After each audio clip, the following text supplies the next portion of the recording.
পৃথিবীর এমন কোনো দেশ যেই দেশগুলোতে আজ মরুভূমি হওয়ার পরেও বন্যাতে ভাসছে? কার ইশারায়? আওয়াজ দিয়ে বলেন না, কার ইশারায়? দুবাই সহ বেশ কয়েকটি দেশ মরুভূমি পূর্ণ এলাকা, তবুও আজ বন্যায় থই থই। এই বর্তমান সময়ে আমরা যখন কথা শুনছি, যিনি আমাদেরকে এত সুন্দর রেখেছেন, সুন্দর একটা আবহাওয়া, সুন্দর একটা পরিবেশ, সুন্দর একটা দেশ, সুন্দর একটা সমাজ উপহার দিয়েছেন, যে সমাজ পৃথিবীর অন্য কোনো দেশ ঘুরে ঘুরে যারাই দেখছে তারা প্রশংসা করছে, বাংলাদেশের মতো সবুজে শ্যামলে দেশ, সোনার দেশ বিশ্বের অন্য কোথায় খুব কম আছে। সম্মানিত হাজরিন, মহিয়ান গরিয়ান দয়ালু দাতা নিখিল বিশ্বের প্রতিপালক, যিনি এত প্রচন্ড গরমে, প্রচন্ড তাপদাহে, আমাদের মাথার চাঁদি ফেটে যাওয়ার মতো তাপমাত্রা, অথচ যে এলাকাগুলোতে সারা মাস সারা বছর প্রচন্ড খরা, গরম, উষ্ণতা বেড়েই থাকে, পৃথিবীর এমন কোন দেশ যে দেশগুলোতে আজ মরুভূমি হওয়ার পরেও বন্যাতে ভাসছে? কার ইশারায়? আওয়াজ দিয়ে বলেন না, কার ইশারায়? সম্মানিত হাজরিন, দুবাই সহ বেশ কয়েকটি দেশ মরুভূমি পূর্ণ এলাকা, তবুও আজ বন্যায় থই থই। এই বর্তমান সময়ে আমরা যখন কথা শুনছি, যিনি আমাদেরকে এত সুন্দর রেখেছেন, সুন্দর একটা আবহাওয়া, সুন্দর একটা পরিবেশ, সুন্দর একটা দেশ, সুন্দর একটা সমাজ উপহার দিয়েছেন, যে সমাজ পৃথিবীর অন্য কোনো দেশ ঘুরে ঘুরে যারাই দেখছে তারা প্রশংসা করছে, বাংলাদেশের মতো সবুজে শ্যামলে দেশ, সোনার দেশ বিশ্বের অন্য কোথায় খুব কম আছে। সুবহানাল্লাহ বলেন। যে দেশ, যে সমাজ, যে পরিবেশ এত সুন্দর, যে মনিব আমাদেরকে দান করেছেন, সেই মনিবের দরবারে আমরা প্রাণ উজাড় করে মোহাব্বতের সঙ্গে বলি আলহামদুলিল্লাহ। আর একটু মোহাব্বত দিয়ে বলি না আলহামদুলিল্লাহ। সম্মানিত হাজিরিন, তারপরে তার প্রেরিত রাসূল, বিশ্ব মানবতার দিশারি সাইয়্যিদুল মুরসালিন, খাতামান নাবিয়্যিন, আহমদ মুস্তাফা, মুহাম্মদ মুস্তাফা, সকলে বলি সাল্লাল্লাহু আলাইহি ওয়াসাল্লাম। নবী পাকের রূহ মুবারকে অগণিত অসংখ্য দুরূদ ও তাসলিমা বর্ষিত হোক। আমরা সবাই বলি আল্লাহুম্মা সাল্লি আলাইহি, আল্লাহুম্মা বারিক আলাইহি। শহীদদের মাগফিরাত কামনা করছি, আমরা সবাই বলি আল্লাহুম্মা আমিন। ঈদের পরের দিন জুমা হওয়ার কারণে অনাকাঙ্ক্ষিতভাবে আপনাদের থেকে বঞ্চিত ছিলাম। আপনাদের ঈদ কেমন কেটেছে? সবাই বলি আলহামদুলিল্লাহ। সম্মানিত হাজরিন, দুঃখজনক হলো সত্য যে ঈদের পরের দিন থেকে যে হারে মুসল্লি থাকার কথা ছিল, যত দিন যাচ্ছে তত মুসল্লি কমছে। কথা কি মিথ্যা? সত্য না মিথ্যা? বাস্তব সত্য কথা বলছে। শুধু আমাদের এই অঞ্চলে না, দেশের বিভিন্ন অঞ্চলে এটা দেখা যাচ্ছে। সম্মানিত হাজরিন, আমি বিনয়ের সাথে ওই সমস্ত মুসল্লিদেরকে বলতে চাই, রমজানে যেভাবে আমরা অত্যন্ত কষ্ট করে আল্লাহর ভয়, আল্লাহর সন্তুষ্ট লাভের আশায় রমজানে রোজা রেখেছি, আমাদেরকে সেই ট্রেনিং, সেই প্রশিক্ষণ বাকি জীবনে, বাকি 11টা মাস সহ জীবনের শেষ বিন্দু থাকা পর্যন্ত, রক্তের শেষ বিন্দু, জীবনের শেষ মুহূর্ত থাকা পর্যন্ত আমাদেরকে সেই ট্রেনিং, সেই প্রশিক্ষণটা কাজে লাগাতে হবে। যদি লাগাতে পারি তাহলে পুরস্কার কি এ সম্পর্কে আল্লাহ রাব্বুল আলামিন আমাদেরকে সুবর্ণ সুযোগ বলে দিয়েছেন, যেটা আজকে আমরা খুতবার শেষে শুনবো ইনশাআল্লাহ। তো বলতেছিলাম, আল্লাহ রাব্বুল আলামিন আমাদেরকে শিখাচ্ছেন, হে দুনিয়ার মানুষেরা, তোমরা এমন এক ওই নারীর মতো হয়ে যেও না, উন্মাদনী বা পাগলি ওই এক নারীর মতো হয়ে যেও না, যে সারা দিন, সারা বছর, সারা যুগ ধরে, এক কথায় অনেক সময় ধরে সুতা পেঁচালো, সুতা পেঁচানোর পরে আবার সে পাক খুলে নষ্ট করে দিল। আমি যদি আয়াতটি তেলাওয়াতকৃত আয়াতের অর্থটা সহজ সরল ভাবে অনুবাদটা করি, তাহলে অর্থটা এটাই দাঁড়াচ্ছে, ওয়ালা তাকুনু কাল্লাতী নাকাযাত গজলাহা মিন বাদি কুওয়াতিন আনকাসা। জোরে বলেন আল্লাহু আকবার। আল্লাহ রাব্বুল আলামিন বলেন, দুনিয়ার মানুষেরা, তোমরা সেই উন্মাদনী মহিলার মতো হয়ে যেও না, যে ব্যক্তি, যে নারী তার সুতা মজবুত করে পাকানোর পরে পাক খুলে নষ্ট করে ফেলে দেয়।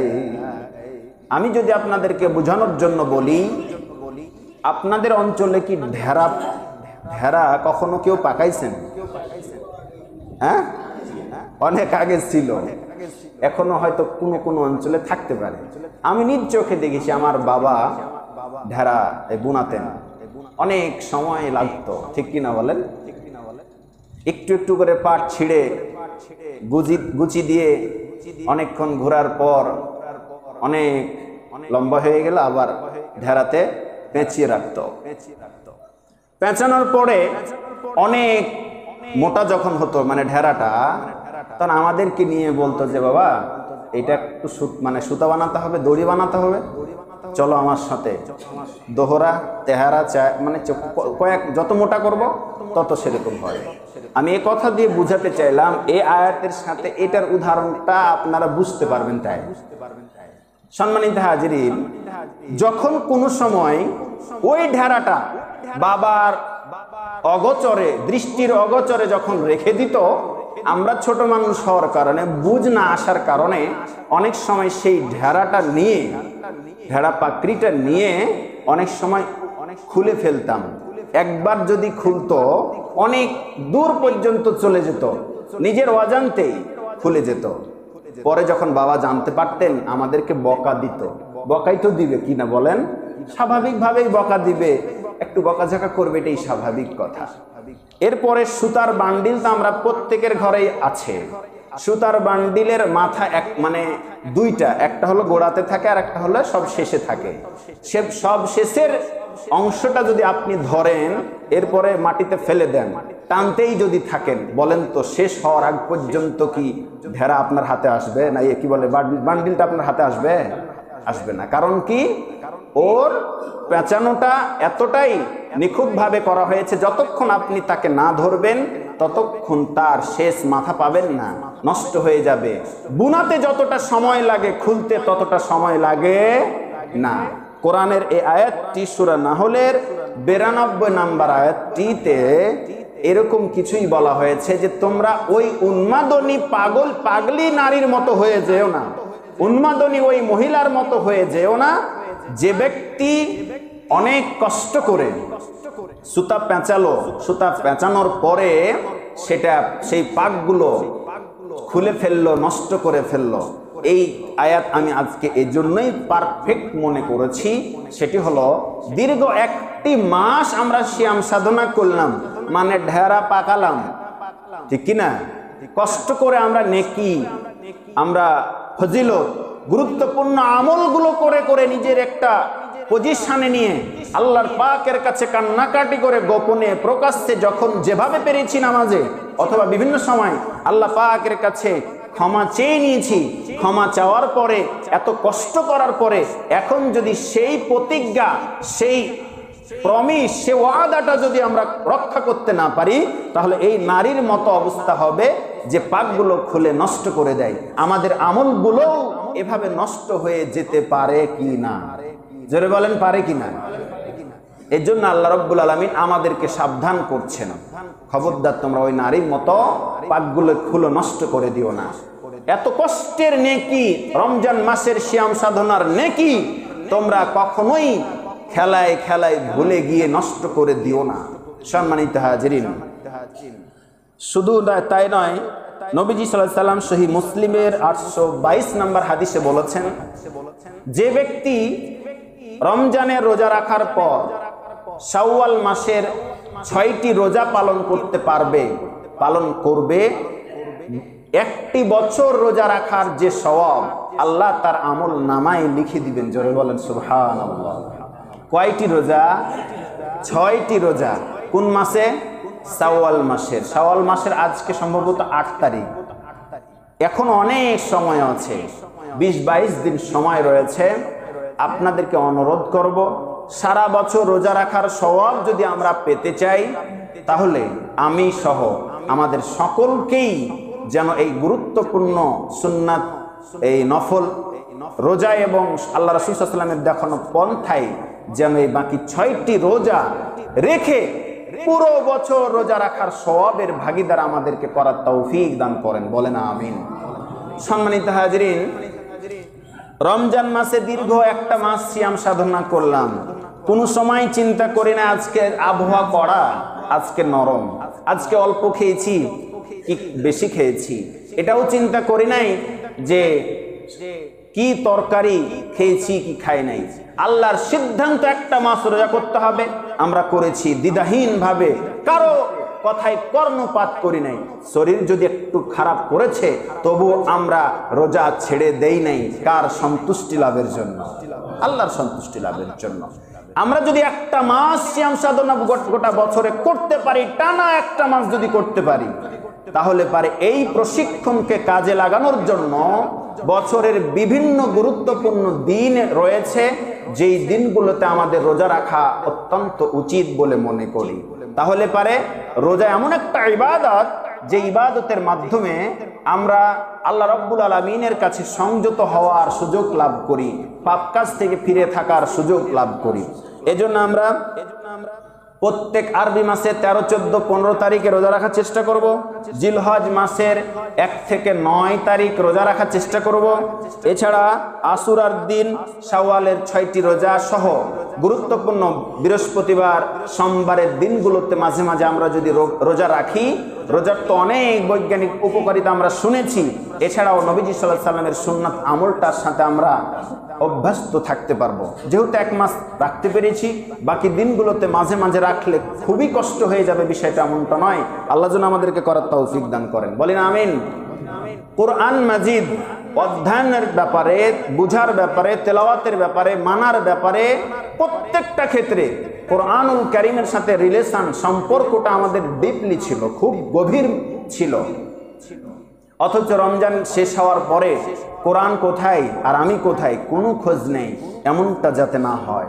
আমি অনুরোধ করব অত্যন্ত বিনয়ের সাথে, মাগরিবে, এশারে, ফজরে অথবা জোহরে, আসরে আপনার সময় খুঁজে খুঁজে সুযোগ যদি পান, ফজরের সময়ের কোরআন তেলাওয়াতটা আল্লাহ পাকের কাছে সাক্ষী হিসাবে, আল্লাহ রাব্বুল আলামিনের কাছে কোরআন সাক্ষী দেওয়ার ঘোষণা আল্লাহ বলেছেন। নবী সাল্লাল্লাহু আলাইহি ওয়াসাল্লাম হাদিস দ্বারা প্রমাণিত হয় ফজরের কোরআন তেলাওয়াতটা বেশি গুরুত্বপূর্ণ। যদি পারি আমরা অন্তত 1 রুকু হলেও অর্থসহ, শিক্ষামূলক সহ আল্লাহ যেন আমাদেরকে তেলাওয়াত করার সুযোগ করে দেন, আমিন। সম্মানিত হাজিরিন, বিদায় হজের ভাষণে নবীজি সাল্লাল্লাহু আলাইহি ওয়াসাল্লাম 2টি জিনিস রেখে যাওয়ার কথা বলেছেন। নাম্বার 1, একটি হলো কোরআন কিতাবুল্লাহ, আর একটা হলো হাদিস তথা নবীজি সাল্লাল্লাহু আলাইহি ওয়াসাল্লামের সুন্নাত তথা পন্থা, হাদিস পদ্ধতি। আল্লাহ রাসূল সাল্লাল্লাহু আলাইহি ওয়াসাল্লাম বিদায় হজের ভাষণে আবু বকর, ওমর, ওসমান সহ জলিলুল কদর সাহাবীরা ছিলেন। তারা থাকার পরও নবীজি সাল্লাল্লাহু আলাইহি ওয়াসাল্লাম বললেন না যে তোমরা, আমি মৃত্যুর পরে আবু বকরের অনুসরণ করবে, ওমরের অনুসরণ করবে, উসমানের অনুসরণ করবে, আলীর অনুসরণ করবে, এগুলো বললেও বলতে পারতেন, কিন্তু না বলে 2টি জিনিসের কথা বললেন। সেটি হলো আবু বকর, ওমর, ওসমান একদিন চলে যাবে, কিন্তু কোরআন হাদিস কোনোদিন বিলীন হবে না। আওয়াজ দিয়ে বলেন সুবহানাল্লাহ। কিয়ামত পর্যন্ত অক্ষতভাবে আল্লাহ পাক রেখে দিবেন, ইন্না নাহনু নাযালনা যিকরা ওয়া ইন্না লাহু লাহাফিজুন। কিয়ামত পর্যন্ত আল্লাহর কোরআন তথা জিকিরকে আমি আল্লাহ হেফাজত করব। জোরে বলেন আল্লাহু আকবার। আল্লাহ হেফাজত করবেন। সুতরাং কোরআন এবং হাদিসের সাথে সম্পর্কটা রমজানেই শুধু রাখতে হবে এমনটা নয়, বাকি 11টা মাস আমাদেরকে কন্টিনিউ রাখার চেষ্টা করতে হবে। আমরা কিয়ামুল লাইল তথা তারাবির নামাজ, রাতের কিছু অংশ নামাজে কাটিয়েছি, খুব বেশি কষ্ট হয় নাই। আমি আপনাদেরকে উদাত্ত আহ্বান জানাবো, রমজানের শিক্ষা নিয়ে আমরা বাকি 11টি মাস কি করব তার সম্পর্কে আলোচনা করতেছি। আমরা পারি কিনা, যারা কন্টিনিউ তাহাজ্জুদে নামাজ পড়েন, সেটা কম বয়সী হোক, শেষ বয়সী হোক, মাঝারি বয়সে হোক, যেই হোক না কেন, যারা কন্টিনিউ তাহাজ্জুদে নামাজ পড়ি আলহামদুলিল্লাহ, তারা যেভাবে পড়তেছেন পড়েন, আপত্তি নেই। যারা একেবারেই পড়ি না অথবা পড়তে পারি না, আমরা তারাবি নামাজ যথাসাধ্য চেষ্টা করেছি পড়ার, কিয়ামুল লাইল করার চেষ্টা করেছি। আমরা যদি প্রত্যেক দিন তারাবি নামাজ 8 রাকাত পড়তে পারি, দীর্ঘ 1 ঘন্টা পর্যন্ত অপেক্ষা করে পড়তে পারি, তাহলে আমরা কেনই প্রত্যেক দিন রাত্রে, শেষ রাতে অথবা ঘুমানোর পূর্ব মুহূর্তে উজু করে মাত্র 2 রাকাত হলেও আমরা কি পারবো না? 2 রাকাত হলেও নফল নামাজ পড়ে আল্লাহ পাকের কাছে সারা দিনের গুনার কথা স্মরণ করে ক্ষমা চাইতে? এটা কি খুবই কঠিন হবে বলেন? কঠিন হবে না। এটা আমরা যদি করতে পারি তাহলে পারে, আমি এখানে একটা উদাহরণ দিতে চাই। আদর্শ ব্যবসায়ী বা প্রকৃত ব্যবসায়ী যদি হয়, তাহলে ব্যবসার দোকানের শাটার নামানোর আগেই তার খাতার হিসাব নিকাশ ঠিক করে সে বাসায় যায়। এটা হলো আদর্শ কিংবা একজন প্রকৃত ব্যবসায়িকের বৈশিষ্ট্য। কে কত পাবে, কার কাছে কত আপনি পাবেন, কত আয় কত ব্যয় হলো, তার একটা সারাদিনের বেচা কিনার একটা হিসাব আপনি করবেন না, আপনি কিসের ব্যবসায়ী? এটা যেমন একটা আদর্শ ব্যবসায়ীর বৈশিষ্ট্য, ঠিক তেমনি একজন আদর্শ মুমিন ইমানদারের বৈশিষ্ট্য হলো সারা দিনের কর্মব্যস্ততা ফেলে দিয়ে ঘুমানোর পূর্ব মুহূর্তে 2 রাকাত উজু করে নফল নামাজ পড়ে আল্লাহ পাকের কাছে ইস্তেগফার করা, ক্ষমা চাওয়া। আল্লাহ, সারাদিন কত জায়গায় গেলাম, কত কথা বললাম, কত কাজ করেছি না জানতেই, কত ভুল হয়েছে কিনা জানি না, আল্লাহ তুমি সারা দিনের গুনাহগালা মাফ করে দাও, যতটুকু আমল করেছি ভালো সেগুলো কবুল করে নাও। অন্তত এটুকু বলে যদি রাত্রে ঘুমাতে পারি, তাহলে আপনার প্রত্যেক দিনের হিসাব যেমন আপনি করলে আদর্শ ব্যবসায়ী হন, প্রত্যেক দিনের গুনাহ মাফ যদি চান রব্বে কারীমের কাছে, তাহলে আপনি প্রত্যেক দিনের ক্ষমা মাপ পাওয়ার কারণে আপনার গুনাহগুলো পাহাড় সমতুল্য হয়ে জমা থাকবে না। আল্লাহ আমাদেরকে যেন এই অভ্যাসগুলো করার তৌফিক দান করেন, বলেন না আমিন। সম্মানিত হাজরিন, সার্বক্ষণিক জিকির আমরা রমজান মাসে করার চেষ্টা করেছি। সার্বক্ষণিক জিকির মানে আল্লাহু আল্লাহু বলতেই ছিলাম, বিষয়টা এমনটা নয়। ঘুম থেকে ওঠার থেকে শুরু করে শত কর্মব্যস্ততার মাঝে আবার ঘুমাতে যাওয়ার সময় যত কাজ করেছি, কর্ম করেছি, ব্যবসা বাণিজ্য, উঠা বসা, লেনদেন, নামাজ কালাম, সবগুলো যেগুলো করেছি সবগুলো আল্লাহর সন্তুষ্টির জন্য, আল্লাহর স্মরণে করেছি। কেন এখন আমরা ভুলে যাই? এখন আমাদেরকে ভুললে চলবে না। সার্বক্ষণিক জিকির মানে মুমিনের প্রত্যেকটি কাজই হচ্ছে সার্বক্ষণিক জিকির। আমরা যেন প্রত্যেকটি কাজ সার্বক্ষণিক জিকির হিসাবে আল্লাহকে স্মরণ করে করতে পারি। আমরা সবাই বলি আল্লাহুম্মা আমিন। সম্মানিত হাজিরিন, সার্বক্ষণিক জিকিরের সুন্দর একটা ব্যাখ্যা আছে, যদি সময় পাই শেষে দেব ইনশাআল্লাহ। সম্মানিত হাজিরিন, রমজান মাসে আমরা ছোট হোক বড় হোক সব ধরনের পাপ কাজ থেকে দূরে থাকার চেষ্টা করেছি, অথচ রমজান মাস শেষ হয়ে যাওয়ার পরে যেমন ঘুষ নিতাম আবার নেওয়া শুরু করেছি কিনা, যেমন সুদ খেতাম সেরকম করতেছি কিনা, যেই রকম মিথ্যা বলতাম সেরকম আবার শুরু করে দিয়েছি কিনা, যেভাবে নামাজ পড়তাম না আবার সেই রকম অভ্যাস হয়ে গেল কিনা, এভাবে করে টুকিটাকি ছোট বড় সব ধরনের পাপ থেকে রমজান মাসে যেভাবে আমরা চেষ্টা করেছি দূরে থাকার, বাকি 11টি মাস আমাদেরকে সেই রকম ভাবে দূরে থাকতে চেষ্টা করতে হবে। মিথ্যা বলা, ওজনে কম দেওয়া থেকে শুরু করে খাদ্যে ভেজাল দেওয়া থেকে শুরু করে সব ধরনের পাপের কাজ থেকে আমাদেরকে দূরে থাকার চেষ্টা করতে হবে। সার্বক্ষণিক আল্লাহর উপরে ডিপেন্ডেন্ট, নির্ভরশীল। আল্লাহ পাকের কাছে, আল্লাহ রাব্বুল আলামিনের উপরে ভরসা করতে হবে। আমাদেরকে কখনোই হতাশ হলে চলবে না। আল্লাহকে ভয়ও করতে হবে, ভরসাও করতে হবে। কারণ তিনি আমাদেরকে শিখিয়েছেন রমজান মাসে কোনো খাবার গ্রহণ করা যাবে না। একান্ত গোপনে থাকার পরেও, পিপাসার্ত থাকার পরেও যখন আমরা পানি পান করি নাই, কোনো খাদ্য গ্রহণ করি নাই, বাকি দিনগুলো, বাকি সময়গুলো, বাকি 11টি মাস আল্লাহর ভয়ে প্রত্যেকটি পাপ থেকে দূরে থাকতে চেষ্টা করতে হবে। সম্মানিত হাজিরিন, শুধু তাই নয়, রমজান মাসে আমরা দান সদকা এতটাই বেশি করেছি, বাকি 11টা মাস এমন ভাবে হাত গুটিয়ে নি, ফকির মিসকিন অভাবী বা যে কোনো জায়গায় দান করার অনেক দরকার হয়, কিন্তু আমরা হাত গুটিয়ে বসে থাকি। এরকম অভ্যাস করলে চলবে না। রমজানের স্পেশালি অফার রয়েছে বলে বাকি 8 দিনগুলোতে আপনি ফকির মিসকিনকে ঘাট ধাক্কা দিয়ে বিদায় করে দিবেন, বিষয়টা এমনটা নয়। বেশি না পারলেও অন্তত দুটা একটা পয়সা, 2-1 টাকা হলেও আপনার আমার দেওয়ার অভ্যাস তো রাখা দরকার। রমজান তো আমাদেরকে এটাই শিক্ষা দিয়েছে, দান সদকা করার শিক্ষা দিয়েছে। বাকি দিনগুলোতেও আমাদেরকে ছোট বড় দানগুলো করার অভ্যাস গড়ে তুলতে হবে। সম্মানিত হাজিরিন, রমজান মাসে নামাজগুলো আমরা আজান হওয়ার সঙ্গে সঙ্গে মসজিদ ফিল আপ হতো, আর এখন আপনার কাজগুলো গুরুত্ব পায়, নামাজ গুরুত্ব পায় না, এমনটা যাতে না হয়ে যায় আমরা চেষ্টা করব যথাসময়ে নামাজগুলো জামাতের সাথে আউয়াল ওয়াক্তে, প্রথম ওয়াক্তে আমরা যেন নামাজগুলো রমজান মাসের মতো করে বাকি দিনগুলোতে আদায় করতে পারি অত্যন্ত খুশু খুজুর সাথে। শুধু তাই নয়, সম্মানিত হাজিরিন, রমজান মাস আমাদেরকে অনেক কিছুই শিক্ষা দিয়েছে।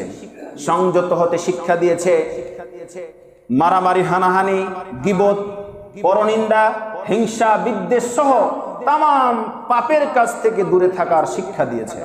এজন্য আমাদেরকে সে পাপগুলো থেকে দূরে থাকতে হবে।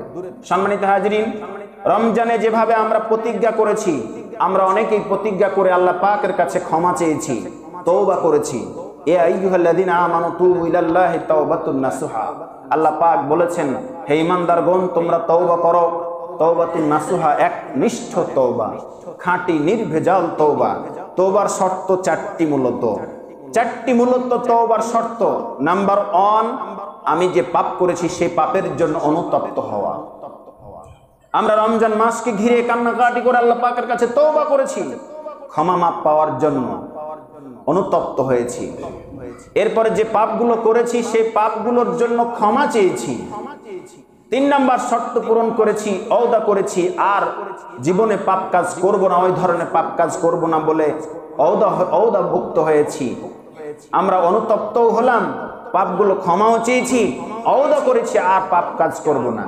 4 নাম্বার শর্ত হলো, যদি আমরা আল্লাহ পাকের কাছে তওবা কবুল হতে চাই, এমনটা যদি চাই, তাহলে গুনার কথা স্মরণ করে মাঝে মাঝে নফল ইবাদত, নফল নামাজ কিংবা নফল রোজাগুলো করে করে আগের পাপের জন্য ক্ষমা চাওয়া। এই 4টি শর্ত পূরণ করে যদি আমরা কেউ ভালো হওয়ার সিদ্ধান্ত গ্রহণ করতে পারি, আল্লাহ রাব্বুল আলামিন আপনার তওবা কবুল করবেন। আর যদি তওবা আপনার আমার কবুল হয়ে যায়, তাহলে কতটা বোনাস, কতটা লাভ আল্লাহ রাব্বুল আলামিন সূরা ফুরকানের ৭৭ নম্বর আয়াতের অংশ বিশেষে বলেছেন, ইউবাদদিলুল্লাহু সাইয়্যাতিহিম হাসানাত ওয়া কানাল্লাহু গফুরুর রহিমা। আওয়াজ দিয়ে বলেন আল্লাহু আকবার। সম্মানিত হাজিরিন, দুনিয়ার কোন ব্যক্তি যদি আপনি ক্ষমা চান, বারবার ক্ষমা করতে চাইবে না। দুনিয়ার কোন রাজা বাদশার কাছে যদি আপনি হাত পাতেন, ক্ষমা চান, হাত জোড় করে অনুরোধ করেন, ক্ষমা চান, হয়তো দিতেও পারে, নাও পারে। পৃথিবীর বাদশা যিনি, গোটা জগতের বাদশা যিনি, অর্থাৎ রব্বে কারীমের কাছে যদি আমি আপনি ক্ষমা চাই, তওবা করি, আল্লাহ রাব্বুল আলামিন সূরা ফুরকানের ৭৭ নম্বর আয়াতের শেষের দিকে বলতেছেন, আমি আল্লাহ রাব্বুল আলামিন যে ব্যক্তি আমার কাছে তওবা করবে, ক্ষমা চাইবে, ইউবাদদিলুল্লাহু সাইয়্যাতিহিম হাসানা, আমি তার সমস্ত পাপগুলোকে নেকি দিয়ে বদল করে দেব। জোরে বলেন সুবহানাল্লাহ। সম্মানিত হাজরিন, 1 কেজি স্বর্ণ আর 1 কেজি লোহা আপনি বাসায় রেখেছেন। 1 মাস পর আপনি চিন্তা করলেন, 1 মাস কিংবা 1 বছর কিংবা 5 বছর পর চিন্তা করলেন, আমি আমার স্বর্ণের টুকরোটার দাম বৃদ্ধি পেয়েছে, পয়সার বড় প্রয়োজন, সুতরাং এটা বিক্রি করে ফেলবো। এই মনে করে আপনার গুচ্ছিত রাখা সেই স্বর্ণ এবং লোহার টুকরা যখন আপনি খুঁজতে গেলেন, দেখতে গেলেন, দেখতে পেলেন যেই টুকরা স্বর্ণ রেখেছেন সেটা তো অক্ষত অবস্থায় আছে, যেটা আপনি লোহা হিসাবে রেখেছিলেন সেটা আর লোহা নাই, সেটাও স্বর্ণে পরিণত হয়েছে। এটা দেখার পরে আপনি খুশি না বেজার? খুশি না বেজার? দুনিয়ার নিয়মে যদি আমি আপনি খুশি হয়ে যাই, লোহার টুকরো রাখলে যদি, লোহার টুকরো রেখে যদি স্বর্ণে পরিণত হলে খুশি হয়ে যায়, আমার আপনার পাহাড় সমতুল্য যত পাপ রয়েছে সেই পাপগুলো আল্লাহ রাব্বুল আলামিন শুধু ডিলিট করে দিবেন আপনার আমল থেকে, এমনটা নয়। আল্লাহ কথা দিচ্ছেন, ইউবাদদিলুল্লাহু সাইয়্যিতিহিম হাসানা, ওই পাপগুলো আমি নেকি দিয়ে বদল করে দিব। জোরে বলেন সুবহানাল্লাহ। পাপগুলোকে আল্লাহ আমি নেকি বানিয়ে দেব। আওয়াজ দিয়ে বলেন সুবহানাল্লাহ। আল্লাহ পাক চান আমরা যেন বেশি বেশি ক্ষমা চাই। সম্মানিত হাজরিন, নবীজি সাল্লাল্লাহু আলাইহি ওয়াসাল্লাম হাদিসে বলেছেন, তোমরা যদি পাপ কাজ না করতে তাহলে তোমাদেরকে ধ্বংস করে দিতেন। সুবহানাল্লাহ বলেন। চিন্তা করেছেন, পাপ কাজ যদি তোমরা না করতে তাহলে তোমাদেরকে ধ্বংস করে দিয়ে আর একটা নতুন কওম, নতুন একটা জাতি তৈরি করতেন, সৃষ্টি করতেন, যারা পাপ কাজ করত এবং আল্লাহ পাকের কাছে ক্ষমাও চাইতো। এক কথায় এই হাদিস থেকে জানা যায়, শিক্ষা গ্রহণ করা যায়, পাপ আমাদের হতেই পারে, পাপ আমাদের হতেই পারে, ভুল আমাদের হতেই পারে। সেই ভুলটাকে অন্তরে না পুষে আল্লাহ পাকের কাছে যদি ক্ষমা চাই, তাহলে আল্লাহ রাব্বুল আলামিনের আরশে আজিম খুশি হয়ে যায়। সুবহানাল্লাহ। এজন্য আমরা পাপ হতেই পারে, আমরা পাপগুলোকে আল্লাহ পাকের কাছে ক্ষমা চাইব। পরিশেষে কথা বলেই শেষ করতে চাই, সার্বক্ষণিক আল্লাহর স্মরণে রাখার জন্য ছোট্ট ছোট্ট তাসবিহগুলো রয়েছে। সুবহানাল্লাহ, আলহামদুলিল্লাহ, আল্লাহু আকবার, লা ইলাহা ইল্লাল্লাহু, আল্লাহু আকবার, সুবহানাল্লাহি ওয়া বিহামদিহি, সুবহানাল্লাহিল আযীম, আস্তাগফিরুল্লাহ, আস্তাগফিরুল্লাহ, আস্তাগফিরুল্লাহ। এই ছোট্ট ছোট্ট বাক্যগুলো আমরা কাজের ফাঁকে ফাঁকে বিভিন্ন সময়, অবসর টাইমে যখনই সুযোগ পাবো, এগুলো আমরা মুখে তেলাওয়াত করার চেষ্টা করব। যদি করি তাহলে লাভটা কি?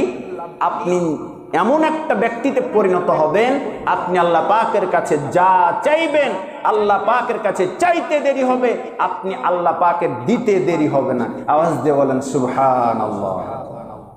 সার্বক্ষণিক জিকিরের মধ্যে এটা একটি। আমরা সর্ব অবস্থায়, দোকানের শাটার খুলে বসে আছেন, কাস্টমার নাই, বলেন না সুবহানাল্লাহ, আলহামদুলিল্লাহ, লা ইলাহা ইল্লাল্লাহু, আল্লাহু আকবার, সুবহানাল্লাহি ওয়া বিহামদিহি, সুবহানাল্লাহিল আযীম। মাঝে মাঝে বলেন না আস্তাগফিরুল্লাহ, আস্তাগফিরুল্লাহ, আস্তাগফিরুল্লাহ। কাস্টমার চলে এসেছে, আপনি ব্যবসা করেন, আবার সুযোগ পেয়েছেন, আবার পড়েন। অটোতে, ভ্যানে, রিকশায়, ট্রেনে, বাসে, ট্রাকে, যে কোনো জায়গায় আপনি যেতেছেন, অনেক সময়ের প্রয়োজন আপনার গন্তব্যে যেতে, বসে আছেন কেন? সুযোগ পেলেই এই তাসবিহগুলো পড়ুন। আপনার এই দুনিয়াতেই কবরে যাওয়ার পরে নেকির কাজ করার টাইম পাওয়া যাবে না। এই দুনিয়াতে আমাকে আপনাকে নেকির কাজ করতে হবে। যারা মৃত্যুবরণ করেছে তারা অপেক্ষা করছে আরেকবার যদি সুযোগ পেতাম দুনিয়াতে যাওয়ার, তাহলে দুনিয়াদারি সব ভুলে গিয়ে শুধু আল্লাহ আল্লাহ করতাম। সম্মানিত হাজরিন, আমরা তো মরে জিন্দা হয়ে আসি নাই, তাদের আর্তনাদ আমরা বুঝতে পারি না। আমাদেরকে একদিন ছেড়ে চলে যেতে হবে কবরের মাটিতে, আবার ফিরে আসার কোনো সুযোগ থাকবে না। আসুন, আমরা অল্প সময় দুনিয়াতে থাকতে এসেছি, কিন্তু অনেক অনেক বেশি নেকি কামাই করতে হবে। যদি করতে না পারি তাহলে পারে কবরে আমরা গ্রেফতার হব। তবে হ্যাঁ, বেশি আমলের অর্থ এই নয়। অনেকে আছে অনেক অনেক বেশি বেশি আমল করে, কিন্তু আমলটা উত্তম নয়। উত্তম আমল যদি না হয়, আল্লাহ পাকের কাছে উত্তম আমল যদি না হয়, তাহলে বেশি আমল দিয়ে নাজাত পাওয়া যাবে না। দলিল সূরা মুলকের 2 নম্বর আয়াত, আইয়ুকুম আহসানু আমালা। আল্লাহ পাক দেখতে চাই কে বেশি উত্তম আমল করছে, বেশি আমল নয়। এজন্য আমাদেরকে চেষ্টা করতে হবে যে কয়টা আমল করব, সে আমলগুলো যেন উত্তম আমল হয়, আল্লাহর পছন্দনীয় আমল হয়। আল্লাহ যেন আমাদেরকে করার তৌফিক দান করেন। সবাই বলে আমিন। ওয়া আখির দাওয়ানা আলহামদুলিল্লাহি রাব্বিল আলামিন।